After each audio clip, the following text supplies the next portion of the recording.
ఈరోజు movie ముచ్చట్లేంటంటే, 'Peddi' movie నుంచి 'చికిరి చికిరి' అనే ఒక సాంగ్ అయితే రిలీజ్ చేశారు మామ. సాంగ్ అయితే చాలా బావుంది. చూస్తుంటే మళ్ళీ మళ్ళీ చూడాలనిపిస్తుంది. ఎస్పెషల్లీ 'జాన్వీ కపూర్' కోసమైతే లూప్‌లో పెట్టేసుకోవచ్చు సాంగ్‌ని.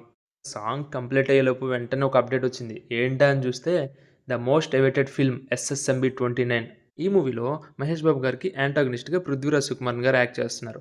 ఇతని పోస్టర్‌ని ఈరోజు రిలీజ్ చేశారు మూవీ మేకర్స్. 'పృథ్వీరాజ్ సుకుమారన్' గారితో ఒక ఫస్ట్ షాట్ తీసిన తర్వాత రాజమౌళి సార్ ఇలా అన్నారంట. "నేను చూసిన యాక్టర్స్‌లో one of the finest actor మీరే" అని చెప్పారంట. రాజమౌళి సారే కాంప్లిమెంట్ ఇచ్చారంటే 'పృథ్వీరాజ్ సుకుమారన్' గారి యాక్టింగ్ ఏ రేంజ్‌లో ఉంటుందో ఈ మూవీలో ఇంక చూడాలి మనం. 'స్ట్రేంజర్ థింగ్స్' ఈ సీరీస్ తెలియని వారంటూ ఎవ్వరు ఉండరు. ఎందుకంటే అంత పాపులర్ సీరీస్ ఇది. 4 సీజన్స్ వచ్చాయి. ఫిఫ్త్ సీజన్ కూడా అప్‌కమింగ్ రాబోతుంది. అండ్ ఈ సీజన్ నుంచి ఫస్ట్ 5 మినిట్స్ అంటూ ఒక టీజర్‌నైతే విడుదల చేశారు. చూడండి చూడకపోతే ఎక్సలెంట్‌గా ఉంది. This is the final season of 'Stranger Things' volume 1 27థ్ నవంబర్, వాల్యూమ్ 2 26థ్ డిసెంబర్ అండ్ ఫినాలే జాన్యురీ 1కి రిలీజ్ అవబోతుంది. అటు సైడ్ థియేటర్స్‌లో రిలీజ్ చేస్తున్నారు గ్రాండ్‌గా. మనకైతే నెట్‌ఫ్లిక్స్‌లో అవైలబుల్‌గా ఉంటుంది.